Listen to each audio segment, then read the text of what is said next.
आप सभी को राधे राधे, जय श्री कृष्ण। करीब 13,000 साल पहले धरती पर एक ऐसा जानवर घूमता था जिसे देखकर लोग आज भी हैरान हो जाते हैं। इसका नाम था डायर वुल्फ, यानी एक भयानक भेड़िया। ये कोई काल्पनिक जीव नहीं था, बल्कि एक असली शिकारी था जो नॉर्थ और साउथ अमेरिका के जंगलों, मैदानों और पहाड़ों में राज करता था। इसका शरीर आज के भेड़ियों से बड़ा था, कंधे चौड़े, सिर थोड़ा चौड़ा, जबड़े इतने ताकतवर कि वो बाइसन और विशाल स्थौल जैसे बड़े जानवरों को आसानी से शिकार बना लेता था।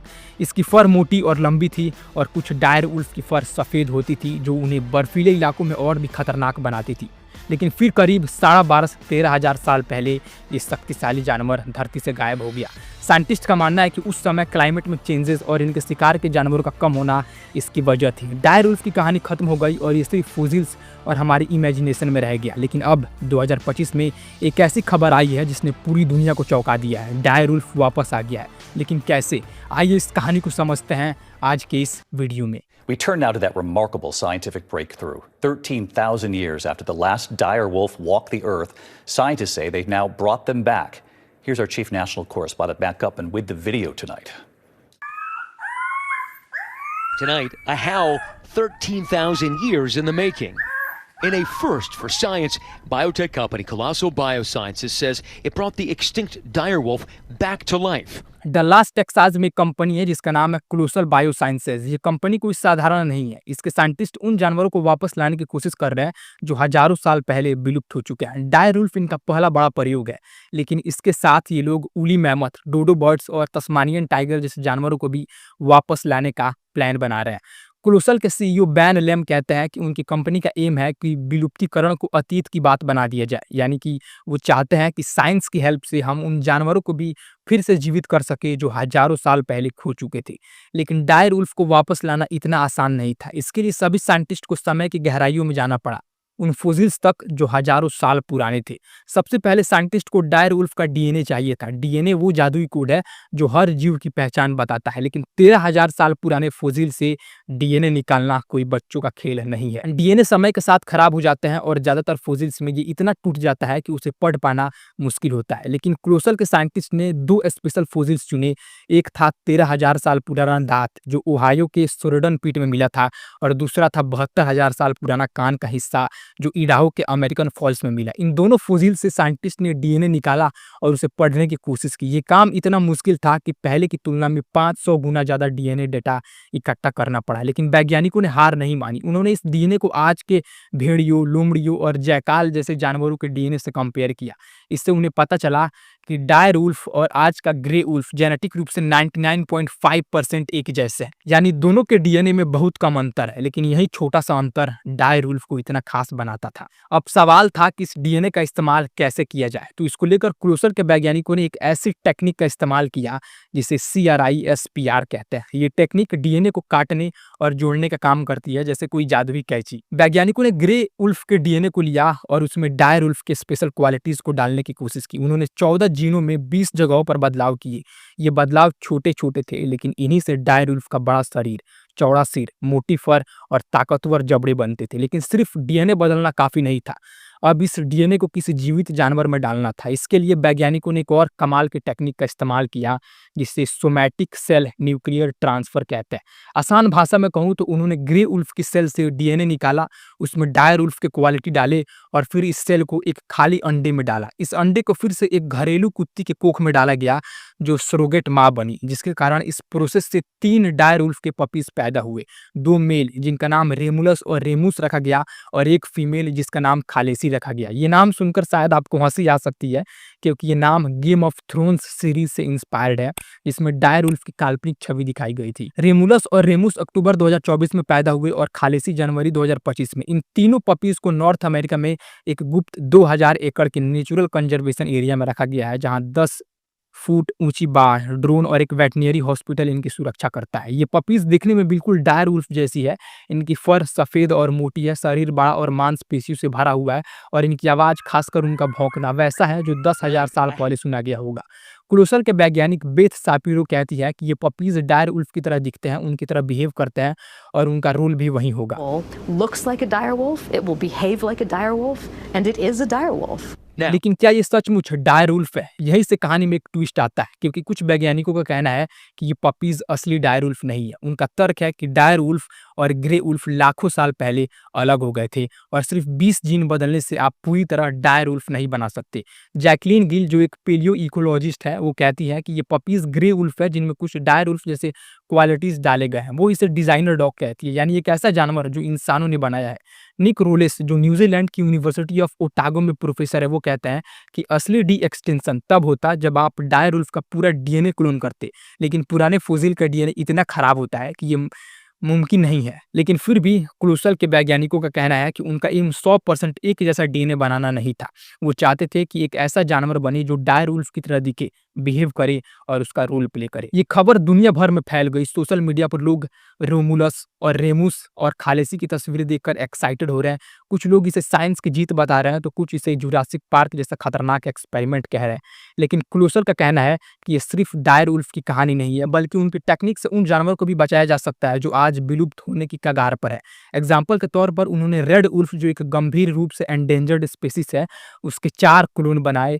उनका मानना है कि ये टेक्निक बायोडायवर्सिटी को बचाने में हेल्प कर सकती है। लेकिन सवाल ये भी है कि क्या हम विलुप्त जानवरों को वापस लाकर प्रकृति के साथ छेड़छाड़ कर रहे हैं? क्या ये पपीज उस दुनिया में खुश रह पाएंगे जहां उनके पुराने शिकार और इन्वायरमेंट सब मौजूद नहीं है? यानी क्या इंसान को नेचर के लॉ को तोड़ना चाहिए, जो चला गया है उसे वापस लाकर? आइए थोड़ा इस पर एक नजर डालते हैं। सबसे पहले ये समझना जरूरी है कि विलुप्त जानवरों को वापस लाने की बात कोई कहानी या फिल्म की तरह नहीं है। साइंस ने इतनी तरक्की कर ली है कि अब डीएनए और जेनेटिक टेक्निक की हेल्प से कुछ जानवरों को फिर से बनाने की कोशिश हो रही है। एग्जाम्पल के लिए वैज्ञानिक डोडो बर्ड्स और मैमथ जैसे जानवरों को वापस लाने पर काम कर रहे हैं। डायर वुल्फ की बात करें तो ये एक ऐसा जानवर था जो हजारों साल पहले बर्फीले युग में रहता था। उस समय का एनवायरनमेंट, खाना और शिकार करने का तरीका आज से बिल्कुल अलग था। अगर हम इसे वापस ला लेते हैं, जो कि हमने ला दिया है, तो सवाल उठता है कि क्या ये आज की दुनिया में जी पाएगा, और अगर जी भी गया तो क्या ये खुश रहेगा? क्योंकि प्रकृति का एक नियम है कि जो चीज समय के साथ खत्म हो जाती है वो इसलिए खत्म होती है क्योंकि उसका समय पूरा हो चुका होता है। जैसे डायर वुल्फ उस समय के जंगलों, ठंडे मौसम और विशाल जानवर जैसे मैमथ के बीच रहने के लिए बना था। आज ना तो वो जंगल है, ना वो मौसम और ना ही वो शिकार।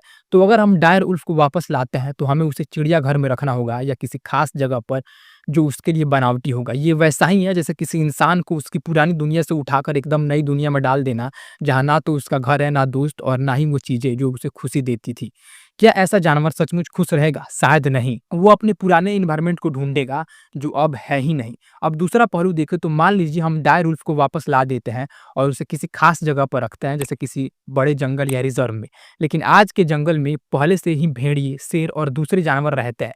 डायर वुल्फ के आने से उनके लिए खाना, जगह और जीने का मौका कम हो सकता है। नेचर का बैलेंस बहुत नाजुक होता है। अगर हम एक नया जानवर लाते हैं तो हो सकता है कि दूसरे जानवर को नुकसान हो। एग्जाम्पल के लिए अगर डायर वुल्फ को खाने के लिए हिरन चाहिए तो हिरनों की संख्या कम हो सकती है, जिससे दूसरे शिकारी जानवर जैसे तेंदुए या बाघ को खाना नहीं मिलेगा।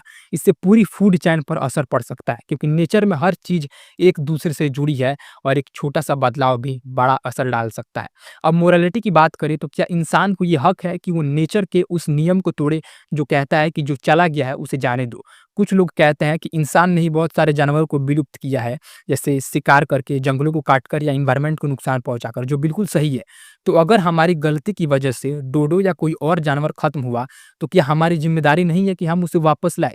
ये सोच बहुत इमोशनल है और सही भी लगती है, लेकिन दूसरी तरफ ये भी सच है कि प्रकृति बदलती रहती है। डायनासोर खत्म हुए, मैमथ खत्म हुए और डायर वुल्फ भी। ये प्रकृति का हिस्सा है। लेकिन अगर हम हर चीज को वापस लाने की कोशिश करेंगे तो क्या हम प्रकृति को अपनी मर्जी से चलाने की कोशिश नहीं कर रहे? ये वैसा ही है जैसा कोई कहे कि मैं समय को पीछे ले जाऊंगा और सब कुछ वैसा कर दूंगा जैसे पहले था। लेकिन क्या ये संभव है और क्या ये सही है? तो जवाब है बिल्कुल नहीं। एक और बात है, मान लीजिए हम डायर वुल्फ को वापस लाते हैं लेकिन उसे चिड़ियाघर में रखते हैं, तो क्या ये उसके साथ न्याय होगा? डायर वुल्फ जैसे जानवर जंगली थे, आजाद थे। वे विशाल जंगलों में दौड़ते थे, शिकार करते थे और अपनी जिंदगी अपनी शर्तों पर जीते थे। लेकिन चिड़ियाघर में वो एक पिंजरे में होगा या फिर एक सीमित जगह में जहाँ लोग उसे देखने आएंगे। ये वैसा ही है जैसा किसी इंसान को कहे कि तुम आजाद नहीं हो, बस एक छोटे से कमरे में रहो और लोग तुम्हें देखने आएंगे। तो क्या ये डायर वुल्फ की आत्मा के साथ इंसाफ होगा? शायद नहीं। अब साइंस के नजरिए से देखिए तो विलुप्त जानवरों को वापस लाना बहुत महंगा और जटिल काम है। इसके लिए बहुत सारा पैसा, समय और संसाधन चाहिए। लेकिन सवाल ये है कि क्या हमें ये पैसा और मेहनत ऐसी चीज़ों पर लगानी चाहिए जो शायद प्रकृति के लिए सही ना हो। आज दुनिया में बहुत सारे जानवर विलुप्त होने की कगार पर है, जैसे बाघ, गैंडा और कुछ पक्षी। अगर हमारे पास पैसा और संसाधन है तो क्या हमें पहले उन जानवरों को बचाने की कोशिश नहीं करनी चाहिए जो अभी जिंदा है। ये वैसा ही है जैसा किसी पुरानी चीज को ठीक करने की कोशिश करने की बजाय पहले उस चीज को बचाया जाए जो अभी टूटने वाली है। अब भावनाओं की बात करें तो डायर उल्फ को वापस लाने का विचार बहुत रोमांचक है जो हमने ला दिया है। हम सब ने फिल्मों में देखा है कि पुराने समय के जानवर कितने शानदार थे। हम चाहते हैं कि हमारे बच्चे भी उन्हें देखें, उनके बारे में जानें। लेकिन क्या हम ये सिर्फ अपनी खुशी के लिए कर रहे हैं? क्या हम डायर उल्फ को इसलिए वापस लाना चाहते हैं ताकि हम कह सके कि हमने कुछ बड़ा कर दिखाया है? ये एक तरह का अहंकार भी हो सकता है। प्रकृति को अपनी मर्जी से बदलना, उसे अपने हिसाब से ढालना, ये इंसान की पुरानी आदत है। लेकिन हर बार जब हमने ऐसा किया है, जैसे जंगलों को काट कर, नदियों को मोड़कर या नए जानवरों को गलत जगह पर लाकर, तो हमें नुकसान ही हुआ है और कुछ नहीं। अंत में मेरा मानना है कि प्रकृति का नियम बहुत शक्तिशाली है। जो चला गया उसे वापस लाना शायद हमारी शक्ति में हो, लेकिन ये हमेशा सही नहीं होता। डायर उल्फ जैसे जानवर अपनी दुनिया में खुश थे। अगर हम उन्हें आज की दुनिया में लाते हैं तो शायद हम उनकी आत्मा के साथ, उनके अस्तित्व के साथ और प्रकृति के संतुलन के साथ अन्याय करें। इसके बजाय हमें आज के जानवरों को बचाने, जंगलों को हरा भरा रखने और प्रकृति के साथ तालमेल बिठाने की कोशिश करनी चाहिए। क्योंकि आज के समय में कई जानवरों की स्पेसीज या तो पूरी तरह खत्म हो चुकी है या फिर खत्म होने की कगार पर है। ये एक बहुत गंभीर समस्या है क्योंकि हर जानवर नेचर के बैलेंस में अपनी खास भूमिका निभाता है। अगर ये जानवर गायब हो गए तो इसका असर पूरे नेचर, इन्वायरमेंट और इंसानों पर भी पड़ेगा। आइए आसान शब्दों में समझते हैं कि कौन कौन से जानवर खतरे में है, ऐसा क्यों हो रहा है और हम उन्हें कैसे बचा सकते हैं। पहले बात करते हैं कि कौन कौन से जानवर खत्म हो रहे हैं या खत्म होने के किनारे पर है। दुनिया में ऐसे हजारों जानवर हैं, लेकिन कुछ ऐसे हैं जिनके बारे में हम अक्सर सुनते हैं, जैसे सुमात्रन गेंडा जो इंडोनेशिया के जंगलों में पाया जाता है। ये गेंडा बहुत कम बचे हैं, शायद 80 से भी कम। फिर अमूर तेंदुआ जो रूस और चीन के ठंडे जंगलों में रहता है, इनकी संख्या भी 100 के आसपास है। जावन राइनो जो जावा द्वीप पर पाया जाता है, उसकी संख्या तो 70-80 के बीच है। समुद्र में वैकिटा नाम की एक छोटी सी मछली की जैसी प्रजाति है जो मैक्सिको की खाई में रहती है और अब शायद 10-15 ही बची है। इसके अलावा पहाड़ी गोरिल्ला जो अफ्रीका के जंगलों में रहता है और साइगा हिरन जो मध्य एशिया में पाए जाते हैं, ये भी बहुत कम बचे हैं। भारत में भी कुछ जानवर खतरे में है, जैसे बंगाल टाइगर जिसकी संख्या कम हो रही है और चंबा सैक्रेड लंगूर जो हिमाचल प्रदेश में पाया जाता है। ये कुछ एग्जाम्पल है, लेकिन ऐसे और भी बहुत सारे जानवर हैं जैसे समुद्री कछुए, पोलर बेयर और कई तरह की चिड़िया जो खत्म होने की कगार पर है। अब सवाल है कि ये जानवर क्यों खत्म हो रहे हैं, तो इसके कई कारण हैं और ये सारी वजह इंसान की एक्टिविटीज से जुड़ी है। सबसे बड़ी वजह है फॉरेस्ट और नेचुरल प्लेसेस का नष्ट होना। इंसान अपनी जरूरतों के लिए जंगल काट रहे हैं, शहर बसा रहे हैं, खेती के लिए जमीन साफ कर रहे हैं और कारखाने बना रहे हैं। इससे जानवरों का घर छीन रहा है। एग्जाम्पल के लिए सुमात्रन गेंडे के जंगल पाम ऑयल के लिए काटे जा रहे हैं जो खाने पीने की चीजों में इस्तेमाल होता है। जब जंगल खत्म होते हैं तो जानवर को ना खाना मिलता है, ना रहने की जगह और ना ही बच्चे पैदा करने की सुरक्षित जगह। दूसरी बड़ी वजह है हंटिंग और इलीगल ट्रेड, क्योंकि लोग गैंडे के सींग, हाथियों के दांत या टाइगर की खाल के लिए उनका शिकार करते हैं। ये चीजें काले बाजार में बहुत महंगी बिकती है। वैकिटा मछली का तो कोई शिकार नहीं करता, लेकिन मछुआरे दूसरी मछलियों पकड़ने के लिए जाल डालते हैं और वैकिटा उनमें फंसकर मर जाती है। तीसरी वजह है क्लाइमेट चेंजेस। धरती का तापमान बढ़ रहा है, मौसम बदल रहा है और इससे जानवरों का जीना मुश्किल हो रहा है। जैसे पोलर बेयर बर्फ पर रहते हैं, लेकिन ग्लोबल वार्मिंग की वजह से बर्फ पिघल रही है और उन्हें खाने के लिए सील नहीं मिल रहे। समुद्र में कोरल रीफ जो कई मछलियों का घर है, गर्म पानी की वजह से मर रहे हैं। चौथी वजह है पॉल्यूशन, प्लास्टिक, केमिकल्स और कचरा नदियों और समुद्रों में जा रहा है। समुद्री कछुए प्लास्टिक को खाना समझकर खा लेते हैं और मर जाते हैं। पांचवी वजह है नॉन नेटिव स्पेसीज, यानी ऐसे जानवर या पौधे जो किसी जगह पर इंसानों द्वारा लाए जाते हैं और वहां पर पहले से मौजूद जानवरों को नुकसान पहुंचाते हैं। एग्जाम्पल के लिए कुछ जगहों पर बिल्लियां और चूहे लाए गए जिन्होंने वहां की चिड़ियों को खत्म कर दिया। अब बात करते हैं कि इन जानवरों को कैसे बचाया जा सकता है। ये काम आसान नहीं है, लेकिन अगर हम सब मिलकर कोशिश करें तो बहुत कुछ हो सकता है। सबसे जरूरी है जंगलों और नेचुरल प्लेसेस को बचाना। गवर्नमेंट और ऑर्गेनाइजेशन मिलकर जंगल काटने पर रोक लगा सकते हैं, लेकिन हमारे देश के दबंग नेता ऐसे हैं कि आधी रात को बुलडोजर उठाकर आधा जंगल ही साफ कर दिए।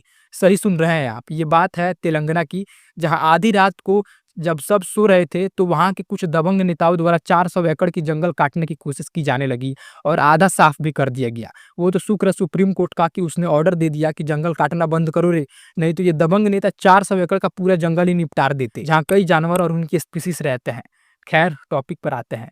कई देशों में नेशनल पार्क और वाइल्ड लाइफ सेंचुरीज बनाए गए हैं जहां जानवर सुरक्षित रहते हैं। भारत में बंगाल टाइगर के लिए प्रोजेक्ट टाइगर चल रहा है, जिसने उनकी संख्या बढ़ाने में मदद की है। लेकिन सिर्फ जंगल बचाना काफी नहीं है, हमें यह भी सुनिश्चित करना होगा कि जंगलों में जानवरों के लिए खाना और पानी हो। इसके लिए पेड़ लगाना, नदियों को साफ रखना और जंगल के आसपास के गांवों के लोगों को जागरूक करना जरूरी है। दूसरा तरीका है शिकार और इलीगल ट्रेड को रोकना। इसके लिए सख्त कानून बनाने और लागू करने की जरूरत है। कई देशों में गेंडे और हाथियों के शिकार पर पाबंदी है और रेंजर जंगलों में घूमते रहते हैं, लेकिन ये काम तभी सफल होगा जब लोग ऐसी चीजें खरीदना बंद करें। अगर कोई गेंडे का सींग या टाइगर की खाल नहीं खरीदेगा तो शिकार भी कम होगा। तीसरा तरीका है मछली पकड़ने के तरीकों को बदलना। वैकिटा जैसी स्पीसीज को बचाने के लिए फिशरमैन को ऐसे जाल का इस्तेमाल करना चाहिए जो छोटे जानवरों को नुकसान ना पहुंचाए। गवर्नमेंट्स फिशरमैन को दूसरा काम देकर भी उनकी मदद कर सकती है ताकि वे गलत तरीकों से मछली ना पकड़े। चौथा तरीका है क्लाइमेट चेंजेस को रोकना। इसके लिए हमें कार्बन एमिशन कम करना होगा, यानी कम गाड़ियां चलाना, सोलर या वाइंड एनर्जी का इस्तेमाल करना और कम प्लास्टिक इस्तेमाल करना होगा। ये काम हर इंसान को अपने लेवल पर करना होगा। पांचवा तरीका है जानवरों को फिर से जंगल में छोड़ना। कुछ जानवरों को चिड़ियाघर या खास जगहों पर पाला जाता है और फिर उन्हें जंगल में छोड़ा जाता है। एग्जाम्पल के लिए ब्लैक राइनो की संख्या अफ्रीका में इसी तरह बढ़ाई गई है और भारत में भी गंगा नदी में कछुओं को छोड़ने के प्रोजेक्ट चल रहे हैं। छठा और सबसे जरूरी तरीका है लोगों को जागरूक करना। अगर लोग नहीं जानेंगे कि जानवर क्यों खत्म हो रहे हैं तो वो उनकी मदद नहीं करेंगे। स्कूलों में बच्चों को पढ़ाना, टीवी और सोशल मीडिया पर जानवरों के बारे में बताना और गाँव में लोगों को समझाना कि जंगल और जानवर उनके लिए भी जरूरी है, ये सब बहुत काम करता है। एग्जाम्पल के लिए अफ्रीका में गोरिल्ला को बचाने के लिए स्थानीय लोगों को गाइड का काम दिया गया, जिससे उनकी आमदनी भी हुई और वे गोरिल्ला को प्रोटेक्ट करने लगे। अंत में हमें ये समझना होगा कि हर जानवर प्रकृति का हिस्सा है। अगर एक भी जानवर खत्म होता है तो पूरी फूड चेन पर असर पड़ता है। जैसे अगर टाइगर खत्म हो गए तो हिरन बहुत बढ़ जाएंगे और वे जंगल की घास फूस खाने लगेंगे, जिससे दूसरे जानवरों को खाना नहीं मिलेगा। प्रकृति में सब कुछ आपस में जुड़ा है, इसलिए जानवरों को बचाना सिर्फ उनकी रक्षा करना नहीं है, बल्कि अपने और अपने धरती के लिए एक बेहतर भविष्य बनाना है। हम सब मिलकर छोटे छोटे कदम उठा सकते हैं, जैसे प्लास्टिक कम करना, पेड़ लगाना, जानवरों के बारे में दूसरों को बताना और उन ऑर्गेनाइजेशन की मदद करना जो जानवरों को बचाने का काम करते हैं। क्योंकि अगर हम आज कोशिश करेंगे तो शायद हम कल खत्म होने के कगार पर होने वाले जानवरों को फिर से अपनी दुनिया में खुशी से रख सकेंगे। ये एक लंबी लड़ाई है, लेकिन अगर हम हार नहीं माने तो हम जीत सकते हैं। शेयर कीजिए ये वीडियो अपने दोस्तों के साथ, अपने बच्चों और अपने परिवारों के साथ। यहीं पर खत्म होता है। आप सभी को राधे राधे, जय श्री कृष्ण।